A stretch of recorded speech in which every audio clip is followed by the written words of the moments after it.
Olá, alunos do sétimo ano, tudo bem?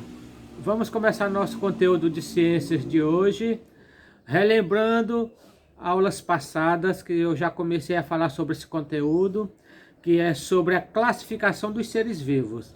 E nós vamos dar continuidade para aprofundar os conhecimentos.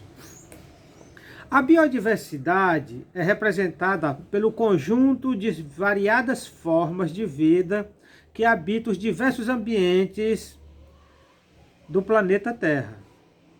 Para conhecer e entender a biodiversidade, é fundamental classificar os seres vivos e organizar o conhecimento científico sobre eles. Mesmo com tantas pesquisas, ainda existem ambientes pouco conhecidos. E os que ainda existem conhecidos, precisam ser aprofundados os conhecimentos, porque continuam sendo a ser descobertos novos seres vivos, e eles precisam descrevê-los e agrupá-los de acordo com as características de cada um deles. Então nós vamos conhecer essa classificação para permitir o estudo, o conhecimento da variedade, da biodiversidade que existe no planeta Terra. Então é muito importante nós analisarmos essa situação para o conhecimento científico, didático, pedagógico, até nós aprofundarmos do conhecimento mesmo, nos apropriarmos do conhecimento. Então é interessante nós analisarmos que são tantos tipos de seres vivos que existem no planeta Terra que parece um mosaico, é uma variedade, parece uma obra de arte. São muitos tipos. Então, analisar a classificação é muito importante por causa da biodiversidade na Terra é muito grande. Estima-se que haja hoje no planeta Terra de 7 a 10 bilhões de espécies de seres vivos.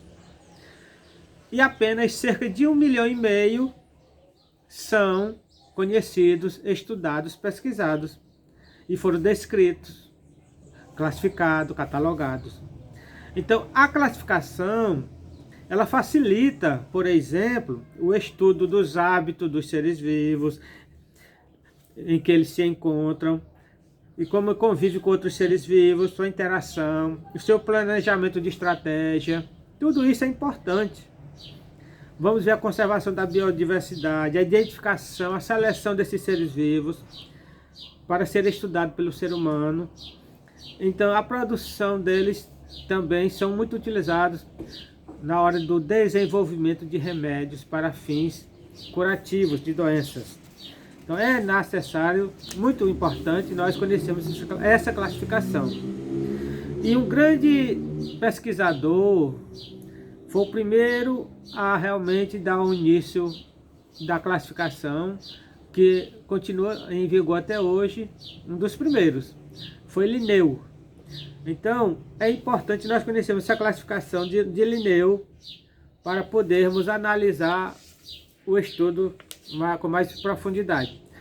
Dos primeiros, mas não foi o primeiro, porque a classificação dos seres vivos é muito antiga, desde a Grécia Antiga. Então, nós temos que analisar. Então, existem diversos conceitos de espécies para as espécies. E esses conceitos eles devem ser analisados de acordo com o grau de parentesco. Então vamos analisar. A classificação precisa de uma nomenclatura científica. Essa nomenclatura científica, já falei na aula passada, que classifica as espécies em reino, e esse reino são divididos em 5. Aí nós temos o reino dos Monera, que são as bactérias e as arqueias. O reino dos proctistas, que é das algas e dos protozoários. Temos o reino do fungi, que é o reino dos fungos. O reino animalia, que são os animais. O reino plantae, que são o reino das plantas. E cada um deles são estudados separadamente. O reino Monera, por exemplo, estuda os seres vivos unicelulares e procarióticos, como eles se dividem em autrótrofos e heterotróficos. O reino protista são também seres unicelulares e pluricelulares. Eles são eucarióticos e autótrofos ou heterotróficos. O reino fungi, que é o reino dos fungos, são seres unicelulares ou pluricelulares. Eles são eucarióticos ou heterotróficos. O reino plantae, que é o reino das plantas, são seres pluricelulares com tecido, eucariótico e autótrofos. Animalia são seres pluricelulares com tecidos eucarióticos e heterotróficos. Essa classificação, pessoal, é possível, mas não é a única. Existem classificações que consideram uma categoria acima de um reino. É chamado de domínio. Nele, os procariontes são divididos em 2 domínios, das arqueias e das bactérias. E os demais seres vivos são classificados no domínio da euquéria. Então, é muito importante nós analisarmos essa situação para a compreensão do nosso estudo. A outra situação é muito importante. O ser muito invisível, que causa muito danos à saúde das pessoas, que são os vírus. Os vírus devem ser estudados com mais detalhe, são poucos conhecimentos que as pessoas têm sobre os vírus e são os que mais provocam doenças nas pessoas.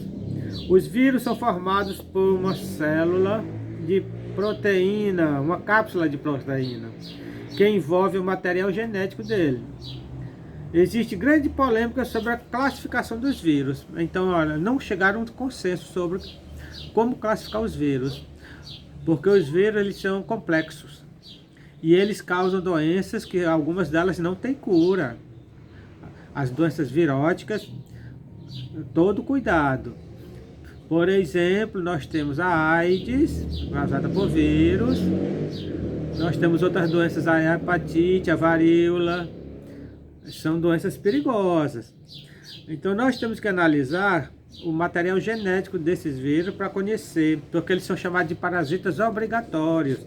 São eles que regulam a cadeia do ser humano, a cadeia do ser vivo, fazendo com que haja um equilíbrio. Então eles estão soltos por aí e temos que ter o maior cuidado. A cada ano sempre temos um surto de doenças que os médicos chamam de virose, produzido pelos vírus. Você está doente, está com mal-estar, vai no médico, o médico diz, não, isso é uma virose. Todo cuidado. Ficamos por aqui, na outra aula continuaremos.